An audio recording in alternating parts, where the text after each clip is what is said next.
What's up, everybody? Thank you, guys and gals, so much for joining me. My name is Joseph Puckett here with Craig Wiggins Coaching and my very good friend, David Banko from Dart Direct Mail. But before I pass it to David to dive into how to win with direct mail, jam-packed with tons of information, powerful tips, I hope you're ready to take lots and lots and lots of notes. But keep in mind, I am recording this call for CWC members. I will have this on the platform in probably an hour or two after we wrap the call. I just have to upload it to wigginsuniversity.com, let it process, and I'll put it in the live training with Joseph course. The live training with Joseph course, just like to do all of my live weekly trainings that I host, but I'll do a little bit of housekeeping. So for some of you, you have the ability to chat. Feel free to chat questions, or if you don't have the ability to chat because your carrier has blocked that access on your computer, feel free to submit a Q&A. Down at the bottom, the Q&A button, I'll be moderating the questions all throughout the call, and at the end, once David's done with his presentation, we want to try to get to every single question. Now, keep in mind, some questions are similar, so don't be upset if I don't ask your question directly because it was similar to someone else's. But with that said, I want to welcome you all. We're down to less than, 3 weeks left in the year. It's really important that we hunker down and that we're working to finish strong, sprint to that finish line and gear up to 2020 and beyond. And I hope that we all can just walk away with a lot of great information today from our awesome friend, David Banko. Just a quick plug for Dart Direct Mail. We use Dart Direct Mail for years, and he's awesome, has tons of great campaigns, some of which he might show you today, but auto mailers, condo mailers, specialty mailers. David can even do other custom things for your agency if you have custom campaigns that you want to do in your community or things like that. Great guy to work with, awesome pricing. Make sure that you tell him that you're with CWC, and he'll make sure he gives you the best pricing. Isn't that right, David? But with that said, I'm going to pass it to my friend David so that he can take it away for his awesome presentation. Then I'll come back on the screen for the Q&A. Take it away. All right. Let me know when I can share here. All right. Give me 1 second when I put this up in the show.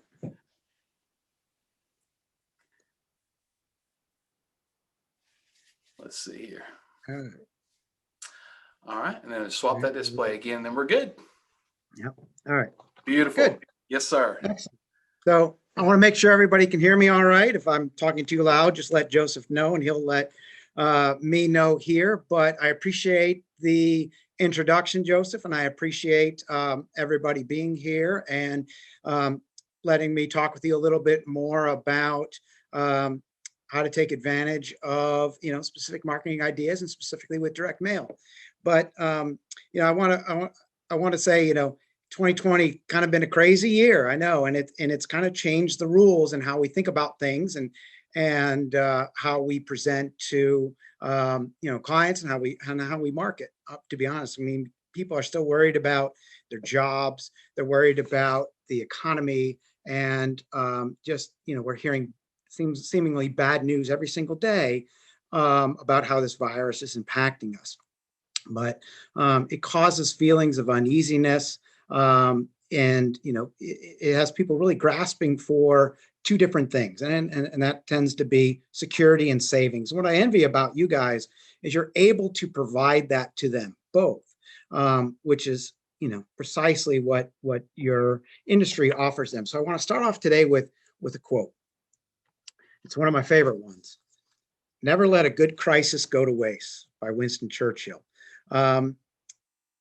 This is your crisis. Okay. I mean, the whole country is in a crisis.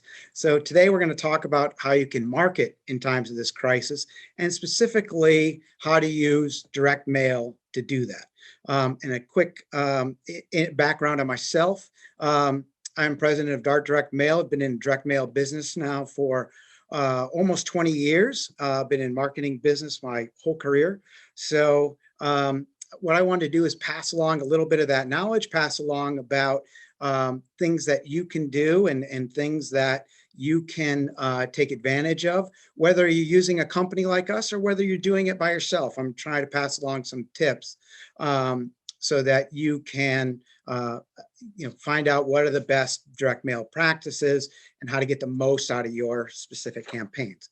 So we want to start with why direct mail. And direct mail may be the dinosaur in the industry, but I like to consider it the most consistent dinosaur, the longest living dinosaur. And why? Because direct mail, as some other ones, has a lot less competition these days. Outside of the political mailings of the last couple of months, just give you an example as opposed to emails. You get 605 emails on average a week, but that's 16.8%. Direct mail sticks around, lasts for an average of 17 days. 73% of American consumers say they prefer to be contacted by brands via direct mail, where they can read it whenever they want. It gets read 90% of the time, compared to like 20, 30%. And 98% of the people check their mail daily, and they can spend up to 30 minutes on their mail on a single occasion. So that gives you a parameters of why direct mail. But let's jump into our market potential, which is essentially just a fancy word for saying where to market. And so what I generally recommend people doing is starting in their own backyard, starting at a 5 to 10 mile radius around your agency. That's where you're known in the community. People may have seen you. They have neighbors that are working with you. It's generally a good place to start. And it doesn't mean you have to be confined to that, but on average, that's a good rule of thumb. Just start in your backyard so people can get a better idea of who you are, what you are, and then you'll tend to see some of your best response again right from that immediate radius of your location. And one of the great things about direct mail is it allows you to really dive into the demographics of the industry. There's so many different pinpoints and lots of different pieces that you can utilize to target just the people that you want to hit. So with direct mail, you're not having to reach out to everybody like, let's say, television or radio would be, but you're just pinpointing exactly who you want to go after. So the top 3 things that I suggest people go after to start with a campaign like this is home values, square footage, and the age of home, all of which is regularly available.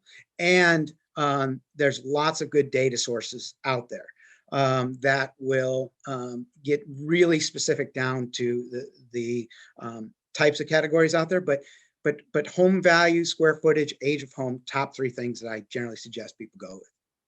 So for the home values, I generally say, let's start big and go with the top 70% of the values in your area. And that basically just cuts out the bottom 30, which will be a little bit harder to ensure and maybe not give you the same opportunities as, let's say, the other 70%, but that's a good place to start. Square footage is also something that I encourage you to look at, because that gives you the potential of what the home offers, and it allows you to get real specific when it comes to quoting. So the other thing that it does is it also validates the home values that you can see. So you can use some correlations to hit the square footage and home values. Age of home, of course, that's going to show you where your opportunities lie and where you can be most competitive. But with direct mail, you can really dive deep into the demographics. There's thousands of those points that you can use to go after people and say, you can look at credit ratings. You can look at how many kids that they have, how many cars that they own, what types of cars that they own, what their profession is. And so you can really dive down, and you can get to a point where you go overboard. And what I mean by that is, let's say you're going to look at a 5 mile radius of your agency. You're going to look at only people between the ages of 38 and 43, and only assumed credit scores of over 750, and 4 cars that are all BMWs. That's a great market to go after, but you may only find that you have 4 people in that radius. So you've got to really get a good pool of candidates and pool of potential customers to go after. So don't dive too deep into the data. And the last one is to utilize your market opportunity reports, which gives you closing percentages of the specific areas around you. Now, it's available from a lot of different carriers, but it's one that I generally suggest people start with as far as the choosing which maybe zip codes around them are going to be most advantage, more that they can most take advantage of. All right, so as you can see, the data part of what we do is extremely important, and you've got to get this piece right, because if you have bad data, then you can run into some big problems. So as an example of why data is important, 70% of campaigns that fail because of bad data. Okay, so you can have a perfectly crafted message delivered at the perfect time, and if it's to the wrong crowd, it's going to fail. I'll give you an example. If you are Pizza Hut selling your meat lovers pizza and you only have a list of vegans and vegetarians, it's not going to go very well. Okay, you could have the perfect imagery, you can have the perfect wording for the piece, but again, wrong audience, it's going to fall flat. And here's a key: all data is not the same. At Dart Direct Mail, we are not a data compiler, so we have to source all of our data from other different partners, and that's all around the country. And trust me, data is not the same. It's wrong to think that it's all good and it's all from the same source, because it really isn't. You've got to have reliable data. So here's a couple tricks that we use to look at databases and evaluate how good they are. So the first one that we do is we take very known areas. We start with trusted list, and you can use the same thing by, let's say, using your own neighborhood. And what you do is you get a sample list of just your neighborhood and look at all the specifics that each of that list has to offer. You're going to know the home values, you're going to know around the square footage, you're going to know kind of the details of how many kids they have, things like that. So you find what that is and you can evaluate lists that way. And once you find a list that you like, you can also do comparative data. So you can grab, let's say, maybe a bigger area, maybe an entire zip code, and be able to look at how much of that data is overlapping. Where you have the overlapping data, that shows that that's a pretty good list. And so what we found when we've looked at lots of national types of lists is we found two that we feel are the best that we can find. And I'm going to give you a spoiler alert here. Sales Genie isn't one of them. Now, Sales Genie, it's not like it's bad data, but at the same point, if it there's a lot of areas that aren't great with that, so we don't use that as far as our top two, but we do use it every now and then in very specific type of markets. So now that we've talked a little bit about data, I want to go into a little bit about the pieces of that. So there's lots of different ways that you can present this once you find your audience. So my experience is that you've got to be real specific with what you're trying to do and to use data to your advantage. What you're trying to do is you're trying to get their attention. So when they're leafing through the mail, you want to make sure that they stop and read your piece. So you've got to be attention grabbing. This two here are examples of more generic type postcards, not a real lot of bite to them. You know, I'm your local agent, give me a call. Not very much of a incentive here. Call me for all your insurance needs, which honestly is the one I hate the most. But that one is an example of what you can do, but you're really not putting teeth to it. Get more specific, get more personalized. Here's another example by utilizing that a little bit more. You can see on the one on the left, it's much more targeted towards life insurance. The one on the right is targeting new movers. They're taking that data, making it personalized, and that's what I mean by all of this, this type of thing. But you've got to get their attention right away. The more personalized you are, the more attention you get. And even if it is just, grabbing their attention from intrigue, that's still going to be better off. And here's an idea that you can use, especially when it comes to letter mailings, is you try and get that intrigue. The one you can see on the top left is one that shows a picture of their homes, showing them what you're going to do. The intrigue piece is where they have a handwritten sample. The one on the bottom gives you important insurance information. It creates that intrigue, gives them reason to take a look at your piece itself, which is all the goal that you're trying to do. So let's talk about a little bit about some personalization tips that you can use. Give them a reason, like I said, to look at your piece, even if it's just intriguing. Keep it personal. The more information you have about them and their home, better response.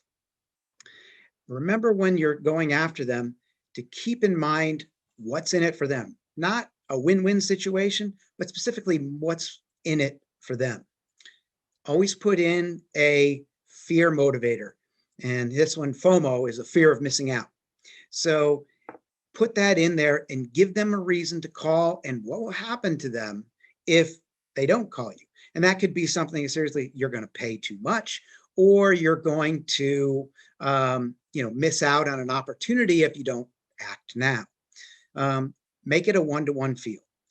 People don't like dealing with corporations. They like dealing with other people.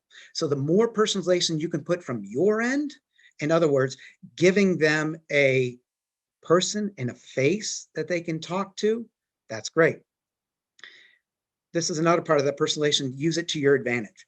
Pick out a piece and find the specific demographics and attach specific messages that go after their demographic.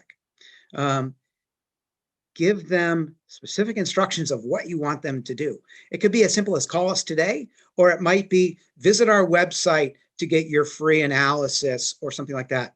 Because when people see the piece, they're intrigued and they want to call. It's so much easier and so much better of a conversation to start off with if you tell them what to say when they call. I know it sounds very remedial, but the more specifics that you give, the easier that it is going to be to get into your conversations. And while you're putting this type of information down, it's easy to get overinformed. Remember, the purpose of this piece is to elicit an action, and you want them to call you or visit your site. So just give them enough information for them to contact you. You don't want to oversell them. And, it'd be nice if they just call up and say, okay, where do I send my check? But in the cases of most direct mail, you want to elicit a secondary reaction. And if you're doing things where you are mailing them often or multiple times, keep it updated and keep it timely. Don't send the same piece year after year after year to the people multiple times, or your message is going to get stale. So let's recap to where we've got now. So we've talked about the audience. We've got the good data. We've have the right type of piece. Now we need to talk about timing. And timing is a critical piece to this whole thing, because if your timing is off, your response rate's going to fall flat too. So one thing that we use in considering the data again is using X date information to hit them. So it's not like people have circled on their calendars and like birthdays of when their insurance X date is. They're relying on their agents and they're relying on their carriers to remind them. So those are usually sent out, as you all know, between 40 and 45 days, and landing in homes 30 to 40 days. So if you want to capitalize on an opportunity, making it personal, then you want to focus your pieces to hit within that 30 to 40 days prior to those X dates, because that's when they're receiving their renewal notices and your pieces are landing. And especially if you're running a save money type of campaign, this is the opportunity where they're thinking about it. So if you hit too early, in other words, when it's not even something that they're thinking about, or you hit them too late and they've already have maybe renewed their policy already, then you can run into trouble and you can really see your results diminish. And if you think about it, if you're mailing out these at just once a month, you're missing out on 66% of your potential response, because only 33% are going to be within that 30 to 40 day window. So timing is very important. So now that you have that piece down, let's talk about what happens now. You have your piece out. It's a good piece. It's to the right people. It's at the right time. Now, what do you do when you handle a response? Obviously, the goal of any mailing piece or advertising is to help you start conversations. You want to engage them not only in their homes, but also about their other potential policies like their auto, their second home, their ATVs, their umbrellas, all that stuff that you want to make them start, and you want to get them started as a conversation so you can get on the right foot. So when they're calling in, I mean, you've got to treat these leads like gold. I mean, direct mail is not cheap. I mean, these leads that are coming in are very active, meaning that they are, they're intrigued. They're reaching out to you. They're not someone reach out to them and then transferred over to you. So they're very engaged to start. So consider that. So just natural things that I'm sure you all do, but just to kind of keep in mind is be friendly. If you put them on hold for any length of time, thank them for waiting. Start off that conversation well, because this is the first impression that you're trying to create. Your agency, when you talk to them, is the first opportunity that you have to create this good impression. And keep in mind that they're calling you to find out what you can do for them. So keep that always in kind of top of mind. So if they're calling and you're doing, let's say, a money saving type of campaign or a teaser rate, that you're constantly going back to all the possibilities that could save them money. Talk about the discounts, talk about what you can do so they're not wasting money and becoming better covered. And this is going to create trust for you so you can generate that good start to that consumer relationship. And here's the most important part of this is to keep your staff well trained. This can be some of your best ROI that you spend. Joseph and his team at CWC have tons of videos on this. They can provide great support. Keep that staff trained, keep them role playing, keeping them practices. And like I said, this could be some of your best return on investments. All right. So now that you've handled the response, let's talk about a specific instance that I get a lot of when you're doing money saving rates and you send them out, let's say a campaign to where they are, you send them a potential premium for what they're doing. And so when they call in, here's just an example of one of those talking points that you can use to kind of get them back to the conversation. So if the first thing that they're asking about is saying, I received one of your letters, I want to find out more information on the rate on the sheet. Okay.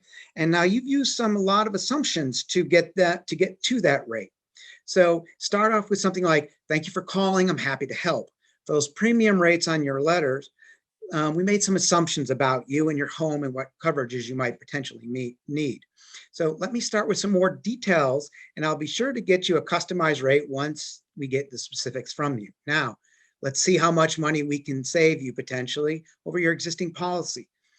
So you see, you've answered their question, and you're bringing it back to specifically why the reason that they're calling. You'll see that this will gain some of that trust right away because you're keeping their best interest at heart. Okay.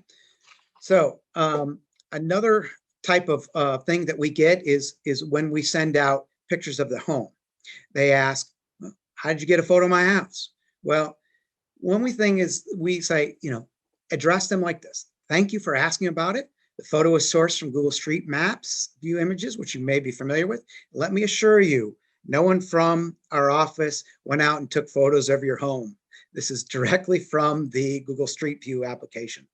But I'm interested in finding out how we can save you money. So let's get into the details about your house. Okay. Again, reeling it back. And you think it's crazy that some people might think that you've actually drove out to their house and took pictures of it, but it happens. Get in front of it. Just like the instance with the premium rate, get in front of it early, address it early so you can continue to build that trust. All right. So as an overall, you can see that now that you've got the right piece in the right top, in the right audience, at the right time, and now you're answering the questions right. So let's go back and talk a little bit more about what comes next. So when you have all these pieces and you've addressed all their questions correctly, now you've got to keep score. And keeping score is essentially just keeping track of your response and how it's going. Okay. There's lots of different ways to do this, going from kind of worst case scenario to best. First one's asking the team. You may ask your team once a week, once a month, once a quarter, once a year. Hey, how's it going?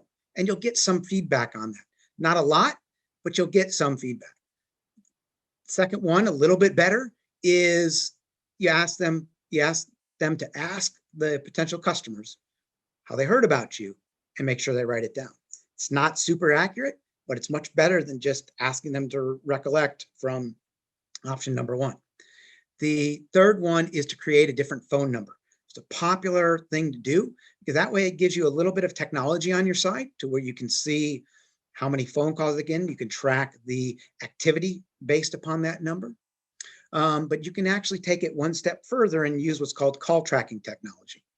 Call tracking technology not only identifies who they are when they called, but it can also track and give you a digital recording of that call. So you can see exactly how many people called. You can see exactly what days of the week people call the most, what hours they call the most, what zip codes they call the most. It gives you a lot of opportunity. And plus, by utilizing a recording of the call, you can actually use that for staff training purposes. You can listen to actual calls and be able to coach them one way or the other. And this is incredibly important. But what the thing about call tracking can do is it can also register those people that called and didn't talk to anybody. So if they're calling you at Sunday at 2 a.m. and they hang up, with call tracking technology, it still tracks who they are and tracks what they've done, how long their call was, if they hung up, and you can even listen to them on a recording hanging up on the call. So it gives you great data, but it also then says, here is their phone number, here's the person's name and address, call them back. And these are reminders that can be done, that can be sent out to you. So you can see how technology really can be your friend in this industry. So I want to go over a little bit of things again about overall on direct mail. Now that we've gotten all the way to the follow-up part of it, direct mail has been, well, like I said earlier in this, kind of the consistent dinosaur in the mix. Yes, it's not sexy. Yes, it's not the most cool thing to do, but it works. And it has worked for decades. And it's really the only thing that hasn't seen much attrition in the last 20 years as far as response rates, as does some of the other major media. But it's not easy. It takes time. It takes testing and measuring and testing again and measuring again and finding out what goes right and duplicate all of those things that are right. And so it gets better and better. So you've got to stick with it. Remember, the worst response rates you're going to get are often the first time you mail. Now, everybody wants to hit a home run, and sometimes home runs happen. But in this case, you just want to function on getting a single and turning that into a double. And then the next time you do it, getting better and better. Because just like you did with your agencies, you learn from your mistakes. It's the same thing with direct mail. You keep on getting better, keep fine tuning it. And when you get the right mix, the absolute sky's the limit. But I've been doing this now for, like I said, 20 years now, and we're continually refining this process and refining the pieces.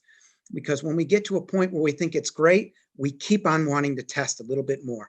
What markets are coming up? What's happening? How can we make this better? Is always something specific that we're looking at. So there's always room for improvement on this, just like you are with your agencies.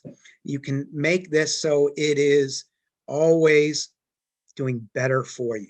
So keep in mind that you're constantly aiming to keep this in relevant. And while we're dealing with me, I want to give a quick shout out at what kind of we do for agents. So we help them choose the best audiences. We create the perfect piece for them. We help you generate the premiums and the quotes to make it easy. We mail these out weekly, so we can make sure we hit in that 30 to 40 day window. We track the pieces all the way to the home, so we can let you know exactly when the pieces land. And plus we have that digital call tracking technology. So it can track every single piece. And again, even down to the ones that you don't answer. The partnership approach thing that we do is we help you. We want to be an extension of your marketing team. So we're watching these calls with you. When we see that there's a lot of short calls, that we're notifying you to make sure that the phone system is working correctly. And this has happened time and time again. We want to make sure that, something's not going right, that we can come back and we can come in and fix that. So if zips aren't performing the way that we both want them to, we're moving zips, or we're changing premiums, or we're moving the needle all the time just to do that. So that's what we mean by that partnership approach. We're trying to make this both for you and us a win-win experience. We have a few different letters that we do, and I highlight a few of them here. We have our flagship, which is our Google Home letter. We have a condo letter. We've just started out a new Milewise letter, and then we also have specialty mailings that Joseph mentioned before, which, as an example here, is one of the boats, boat type of mailers. So, I know I've been talking a lot, and I'm hoping that there's been some questions throughout the time, but I want to reward you for listening to me. So we're offering incentive for everybody on the call and all of CWC clients, so that we're offering what's called a bump up rate. That means that if you are mailing at least 1,000 pieces a week, we'll bump you up to the 1,500 piece a week rate, 1,500, 2,000, 2,000, 2,500, and get you all the way up to if you do 2,500 pieces a week, gets up to that 5,000 plus piece rate, which is 60 cents a piece. So the caveat here is we got to hear from you before December 31st, before the end of the year at 5 p.m. So you can see I put my number down there and my email address. You can contact me or Tim, and we'll be happy to help you out. So again, I appreciate your time. Appreciate you sticking through this process here to get us to this point. And with that, I'll turn it back to Joseph. That's awesome, man. Leave that up for just one more second. Y'all take a screenshot of this, take a picture of it, whatever. Reach out to dbanko at dartdirectmail.com or Tim at dartdirectmail.com. They're going to hook you up. Those pieces work. They're really fantastic. Dave, let's take it off the PowerPoint. That way my head's bigger. I already have a big head. That's what my wife tells me anyways. But that way people can see us a little bit better. There we go. Let me make this a little wider so it's side by side on my screen. Man, I want to thank you so much for all of that information, not just, plugging your company, but things and tips that people can use. We have several questions already. So please, at the very, very bottom, feel free to submit a Q&A. That way I can start moderating the questions here. I wanted to give a few thoughts for myself. First, for any of you that are staff on the call, if your agency is involved in direct mail at all, do you see how much that costs? Which, by the way, that's really not that bad, especially if it's driving in conversations. But y'all, if your agency is sending out thousands of pieces of mail a month, don't you dare treat those inbound calls like they're not very important, or like, oh, I got another one. And gosh, they seem so price focused, or they think it's a real quote. This is what people say. Like, I hate getting those calls sometimes because it's such a lowball quote that got them to call. And sometimes they're upset when the rate's different. You're looking at it wrong. You're looking at it so wrong. You should be so thankful that your agency owner is investing in you to drive calls into the agency. Yes, sometimes you'll get a Looney Tune who will be like, I'm ready to pay. Like, we literally had, no, I hate to call somebody a Looney Tune, but we literally had somebody walk in with a check once in the letter. A check, like literally written out, and we had to sit them down and explain that was just an example quote, based on some data that we had already on the home. But you know what? It's just going to take a few more minutes to get the specific info on your home to work up a best policy possible. Don't you worry. I'll make sure that every discount is applied. But let's go ahead and just dive in here. So what was that address in the letter? Here, let me see. Or if they're calling in, what was your address? And just jump right into the quote. Be assumptive, be assertive. Don't apologize. Don't say, yeah, I'm sorry we sent that to you. It was really misleading, wasn't it? No, it may not be. It may not be. You might be giving best estimates. And you know what? Some people will get the best estimate, but some people won't. And that's okay. It's an estimate, but don't you worry. We're going to build the best policy to meet your needs. Now, another common objection that you might get is, well, I don't want to give you all that data. Guess what? They just saved you a lot of time. If they're just kicking tires, they're not ready to buy that car. That's fine. Just thank them so much for the opportunity. Let them know that when they are ready to proceed, that you would love to help them gather their information and extate them in your system. All right, put them in as a follow-up for 3 weeks out. Then again for maybe 3 months out. And then maybe you hit them next year. You might end up closing that sale for someone who was a no today. Other common objections that you might get on direct mail is, they might just want the home policy. And in fact, somebody asked a question here. Evelyn said, with our carrier, we can only write a home monoline if they have good credit. What do I do about those people who only want the home insurance and tell me they don't want to consider their auto insurance with me yet? I hate talking about credit. So Evelyn, what you might say is, if they don't qualify based on just being a monoline, I would still try to lead with bundling everything anyways, kind of like David was saying. Evelyn, I understand that you're very interested in that home. You should be. I mean, it's going to be awesome. I'm so glad that we're talking. But you know what? It's going to make it even awesomer, even better, is if we look at bundling everything. It's going to be a huge savings in that home. So just real quick, what types of cars do you have? Go into the assumptive quote on the cars. Don't ask if you can quote the cars. Sorry, I'm getting all emotional here, David. I'm so emotional over this. Don't ask if you can quote the cars. Quote the cars. But you know what? If somebody says, I don't want to give you any data, I'm not interested in anything else, oh, the rate's not going to be the same, they hang up, next. Right? You'll still get plenty of rejection. You will. But what David said is so true. These inbound calls, these people took time out of their day to call you, to talk with you about their insurance. Those are going to close so much higher than things like live transfers, definitely higher than internet leads, maybe as high, probably higher though, than like working a win back or a requote, which we love. We love working win backs and requotes because those are free leads and we work them over and over and over again. So Evelyn, if somebody doesn't want to do business with you, I wouldn't take it personally. Be okay with that. Next, move on to the At next least one. start the conversation with them. That's an important part. You're getting a time up at bat. Okay. And to keep that positive and keep that, to a point where you still have their opportunity and you're still going to build that trust with them. Again, it's a time up and bat. And even if it's a strikeout, you still got your shot, and it beats not getting up every time.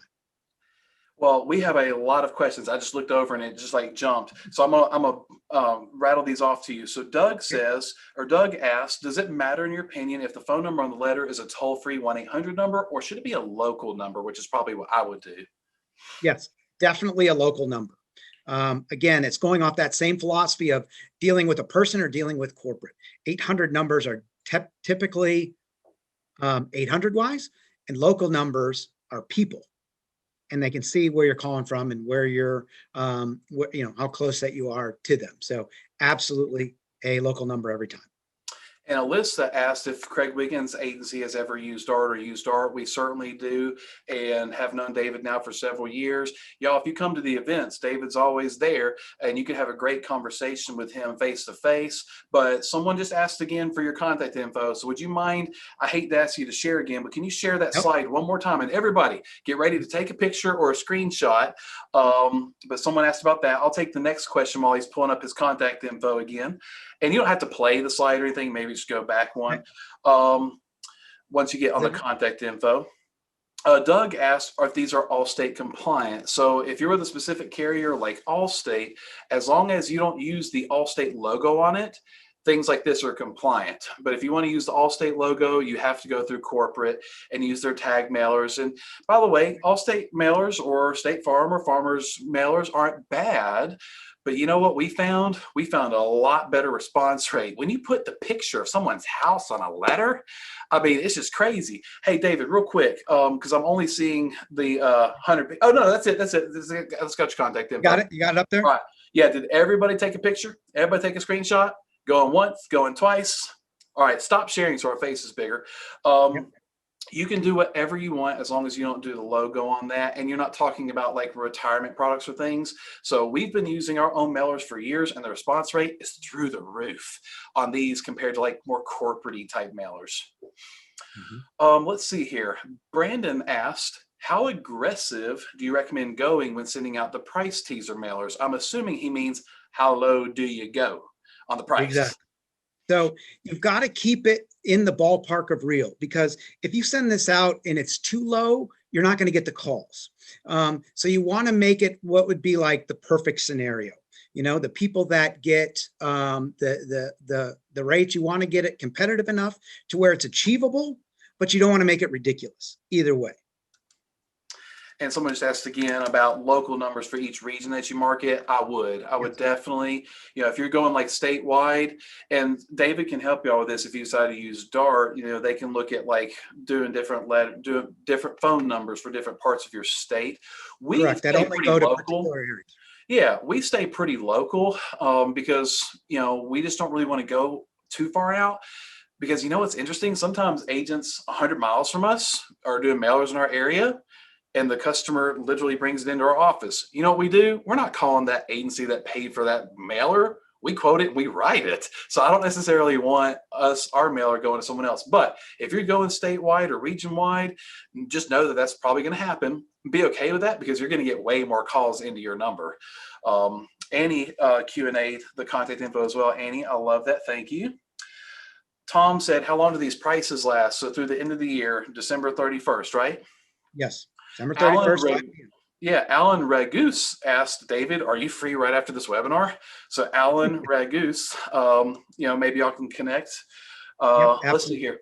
What data vendors do you recommend? And if you don't mind, David, before I pass it to you, you guys are great at generating lists and stuff, but I do want to highlight that we have a great partnership with Cole. Cole Information, they're wonderful vendors of CWC. I actually did a webinar with Cole last month. Some of y'all might have been on that. It's in the live training with Joseph course. Cole Information / Cole X States is really great. And if you use our promo code, it's like $200 off or something. But you provide a lot of the data and stuff. I mean, do you have any data sources that you might So recommend? Bots? Cole is an excellent source. Cole is pretty accurate in a lot of different areas around town. They've changed the little things how they've done, which has made their data super accurate. Cole is one of our go-to type sources. Experian is another one that's really good, and we also use a third one that mixes in really good real estate data, and it's using the MLS data, and it's a company called the Mortgage List. And so that's where we get a lot of that square footage from, which can be from these bigger compilers a little bit challenging to get, but they're pulling it directly from the MLS data, which means it's super accurate. So All right. those are all good. Good stuff. Sorry, I'm just typing a quick answer to someone's question. So let's see here. What is your close rate and contact rate? So I'll just pass to you what's a good contact rate to kind of shoot for. And for us, I would say our direct mail close rate's in the 30% range versus a live transfer might be 10 to 15% versus internet leads. I might have to buy 100 internet leads to write 5 of them and call those 100 internet leads 10 times to quote 20 of them to write the 5. When a direct mail piece calls in, you're literally talking to somebody, you're literally quoting them. So your close rate per call is going to be through the roof. But what's a good contact rate for someone to maybe kind of shoot for?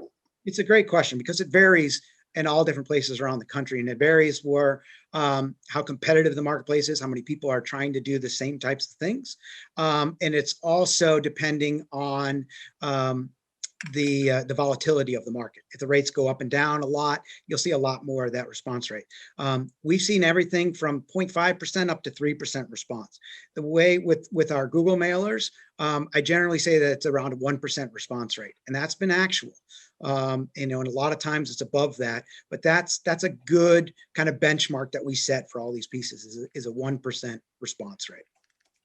Let's see here. Someone asks, should we follow up with outbound calls? Valerie Balky asks, should we follow up with outbound calls? Valerie, I would say that's okay to do, but honestly, cold calling a direct mail list to me would be towards the bottom of the barrel.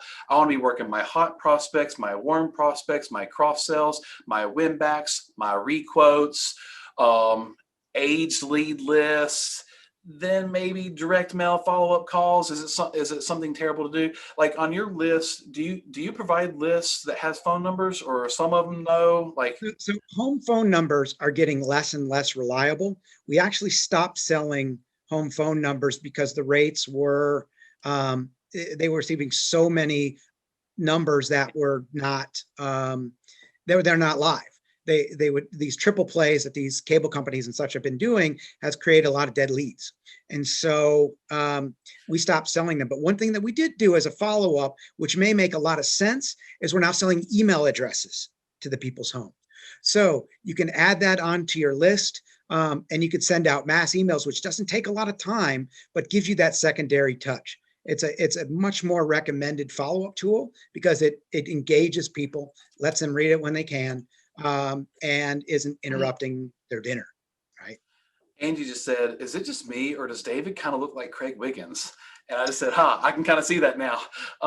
Except Well, Craig's Craig much has a little skinnier bit more than me hair than now. me. I'm just kidding. Craig does keep his hair very, very short. Back to lists. Some people asked about scrubbing. So we have to scrub, like at our carrier, Yeah. to remove customers and to remove people on our do not mail or do not solicit list. So do you provide the list to the agency? They can then scrub it and then pass it back to you? Absolutely. Absolutely. So we provide them in the list in the format that you need to make it easy. So you can just take the list that we send you. We know what columns need to be where, and where, what data needs to be in the correct order. So all you do is upload that. You send us the file after it's scrubbed, and we take care of it for there. So that's one point that we ask you to do, because that's a point that we can't do on our end. Joel asked a question about on the envelope, where is the permit number and location from? And does it matter if it's an out of state or city, state? So are you mailing from your home office? Is it being mailed locally at local drop shippers? Or like, how does that work? Joel must know more than I do. I just added that extra part. How local does it look? So it does. So the piece in itself does not have a specific city on it. The indicia does not have a city on it. So you can't really tell where it's coming from. It just has our name, Dart, on the indicia. So it's hard to tell when you're looking at that what where it is coming from. Now we have pieces where we mail out where it's just a stamp in the top right, and that doesn't have any quality to there. But the Google mailers, it's a small, very small piece. If you look at the piece again, it's very small in the upper right hand corner. That's on the actual letter that shows through that. So we want them, if they get to that point where they're finding the indicia, they've already read it. We love that part. That means we've got their attention. If they're studying it that closely, they're interested. Yeah. Cherie Withers said, so this is all basically turnkey working with David. Yes, basically. Yes. Sarah gave a good tip. I like to mail all of my letters in hand addressed envelopes using colorful pens and fun stamps. I tend to get a lot of feedback on my mail. And I agree with that, Sarah. In fact, if you go to the additional sales strategies course, I think it's chapter 13 or 14, we have a handwritten letter video on the platform. And where we use the little white thank you envelopes, like the little white Allstate mailers, where you can hand address it, hand stamp it, handwrite the little note, send it to them. If you're trying to chase down like a requote or maybe someone you quoted and they're kind of dodging your calls and emails, watch it work. So that's pretty cool. Now, I wouldn't recommend that you do that to hundreds of people at a time. Those would just be the few that you maybe bang out a day. We try to do like 5 to 10 a day per producer, 5 to 10 handwritten cards per day. So if they're working 100 prospects that day, the 5 to 10 that are the best, or that they're really, maybe they were hot a few weeks ago and they've gotten kind of cold, watch handwritten cards work. So use some fun ink, use some fun stamps, put a smiley on it, right? Make it yours. I like that. Morgan asked a question about working with Dart. What's the average turnaround time for the mailers at Dart? So I guess Morgan's asking if they signed up with y'all, like what does that process look like? So we do these, as I said, weekly. And so we're adding people every single week. So it's usually about a week to a week and a half process where you can get you started and get you rolling. So it's a pretty quick turnaround. All right. So I think we answered that one. I think we answered that one. We answered that one. I want to make sure we try to get to every question possible. Sure. Evangelo says the envelope with pick versus handwritten. Don't think that the handwritten ones will be open more. Also, what % of the 25 to 40 is age range response rate? I'm 32 years old. When I see something like this, I throw it away. Evangelos, people are going to throw lots of people are going to throw these away. You're just trying to get 1% to take action. So if you have Right. 5% read it and 1% take action, that's awesome. But again, with a picture of their house on it, they're way more likely to be more interested in calling you back. So just understand, you're still going to get way more no calls. It's all just a numbers game. What's a good volume? I'll ask this. What's a good volume for someone to expect a decent return, like over a month? If if someone came to you and said, "Hey, I only want to mail 1,000 pieces a month," you'd probably tell them no, because that's not a big enough sample. What would you recommend as like a minimum? I would say we have a minimum of 500 pieces a week for Okay. smaller agents. But answering that question specifically, I would say that you need to consider at least 1,000 pieces a week, 4,000 pieces a month. That gives you a good idea of what this can really do for you. Mike asked, how accurate are X dates now? If an insured switched brokerages, does the data system know when they switched that, or is it all just tied around like when they bought the home and we're just kind of guessing at their X date? Well, the X date is based upon the date that they're buying their home, but it's not perfect. No data is perfect. It is it's accurate X dates for about 90 to 95%, but we always have a caveat on what we put in there, and we always say you don't have to be renewing to save money with us. So even if they're not, we're still putting in that same message so that they can still give you a call and still feel welcome to call. Bob just asked, you said sometimes you might not get a lot of response from your first round. How many rounds should it do before you start seeing returns? And y'all keep in mind, there is a tail. Someone might put that letter in their desk drawer or their kitchen drawer, their kitchen junk drawer. Who has one of those? Every time I clean it out within a week, it looks like crap again. I don't know why my kids and wife put everything in there, but they might set it in that junk drawer. And then when it comes time, they pull it out. So there's a tail for direct mail. But Bob asked about like number of campaigns before you can start really measuring like real numbers for ROI and stuff. Yeah, and it's not so much as how many campaigns, but more of a time frame. So just like Joseph was saying, when people put this away, that they may consider it, or they might look at it 2-3 weeks later, sometimes 2-3 months later, sometimes 8-9 months later that they pull it out. But is to give this thing enough time to work. That's more important than enough campaigns to work. But the point is to continually make it better. Watch your response rates, go to better zip codes, tweak the wording to it, tweak the premium pricing. I mean, it's all a work in progress. Roger asked, would you ever try to hit the same prospects a few weeks later? Kind of like we call it a double tap. When we call somebody, they don't answer, hang up, wait 30 seconds and call them again. Would you ever double tap mail, or is that kind of a waste? What do you think? No, it's a great strategy, and especially to do it when you're in bigger metro areas, because that way then you can hit them before they receive other letters. Now, mind you, we're obviously not the only people doing mail. And so when people are sending this out, that there's others doing that. So if you can be kind of the first in there and you're doing it more at the 45 day, and then again, a reminder at the 25 day, I think that's an excellent strategy. And while I'm on it real quick, one thing that I didn't mention before, which is a common question that I get, is, are our zip codes exclusive? Yes, one agent per zip code. Once an agent has that, nobody else can get it. Last thing we want to do is put two of our pieces into the same home. It does nobody any good there. Let's see here. Daniel asks, would you still have the CWC sales process conversation with these types of prospects? A lot of times they're discouraged once we tell them that the rate won't be the same, and it seems that they have lost interest already. And right now we're just trying to compete with their current quote. So Daniel, I won't necessarily say it's not going to be the same. I would say that's an example rate. And based on the current data that we have on your home, the best option that we have available. But you know what? There's lots of factors that go into this, Daniel, and we're going to create an awesome plan to help protect that beautiful home. Let me go ahead and get this pulled up real quick. What was your address? Is it 123 Main Street or whatever? Okay, and just go right into the quote. Just kind of blow right through that. And yes, as you're building rapport and gathering information, finding out what they do for a living, finding information on their spouse, their kids, their hobbies, their interests, you're starting to educate them, give them good advice, make recommendations. You're then assuming the quote of the other lines, and you're making it all about coverage, coverage, coverage, coverage. Don't be surprised if 36 minutes later, they're buying a policy that's twice the price of what the mailer was, plus their 3 cars and an umbrella umbrella, and you're setting up a life conversation. Don't be surprised. But if you go into it thinking, oh, this is going to be all about price, you're right. You are the one that's going to direct the conversation, y'all. You must be the professional that directs it. And okay, price is what got them in the door, but you're going to flip that and make it all about coverage and protection and value and yourself and your agency. You're going to follow the CWC sales process and bundle a complete package.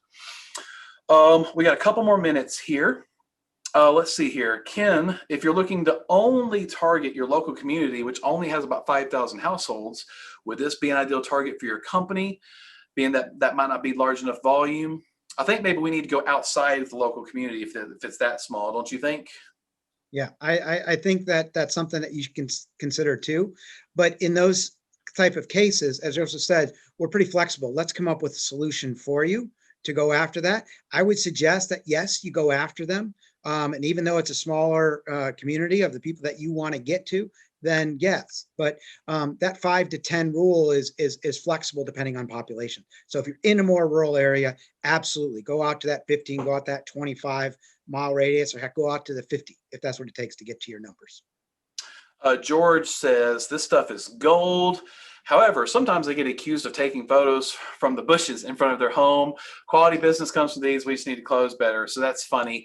You know, some people be crazy. That's what I tell my staff all the time. People be crazy. If someone calls upset, thinking that we're stalking their home or something, kill them with kindness, thank them, and get them off the phone quickly. Because you know what? I don't want them as a customer. If they're that crazy, I'm kind of kidding right now. Let's see here. Trish says or asked, do you charge for all of the addresses in your list or just the addresses after scrubbed for do not solicit type customers? So what's Great the question. list purchase look Only like? what we mail. Only what we mail. Okay. So we're getting more than what we intend to mail, assuming there's going to be ones that are scrubbed out. Albert says we're in Connecticut and we have to broker our homeowners. Do you have like a brokering type template? Well, Albert, what I would say is this is generic. This isn't tied to any carrier at all. So just publishing the fact that you can help someone with their home insurance, that's going to get them to call in. And if you broker, that's fine. But let's make sure we get those cars, you know, with your carrier, get that umbrella with your carrier, have that life conversation. Y'all, let's go deep into these households. Don't just write that home. Let's get the household. Okay.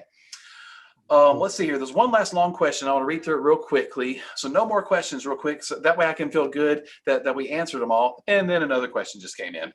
How do you get the rates you put on the mailer? How do you get the rates? So are they estimated rates? Do you use a quoting platform? So the estimated rates that we use are based upon actual quotes from about 10,000 homes around the state. So we're taking that and we're creating a specific premium based upon all the different variables that we look at. And we custom create that. We send you what those are so you can look at them. And then we're customizing that for your particular area. Now we're looking at the entire state.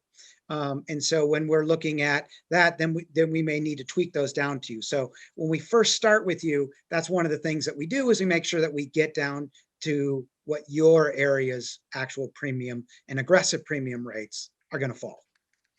People ask, where did you get the pictures of the house? Google Street View. Does Dark Direct Mail link with Lead Manager? It doesn't link with Lead Manager, but you can certainly upload your list to Lead Manager. However, I wouldn't. I don't recommend outbound calling on these lead lists. Honestly, it's like the bottom of the barrel. So the only reason you'd add them to Lead Manager, I mean, unless if you got their email addresses, okay, fine. You might upload them to your lead management system to like do email drips and stuff and maybe some calls. I'm not telling you not to call, but it would be like the bottom of the barrel for me. But just FYI, this doesn't link automatically with Lead Manager. However, you can certainly upload the list to Lead Manager.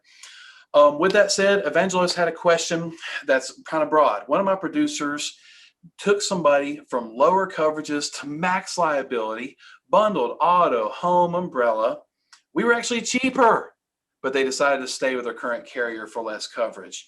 Y'all, that happens. And you're like, why? What's up? Sometimes they think it's too good to be true.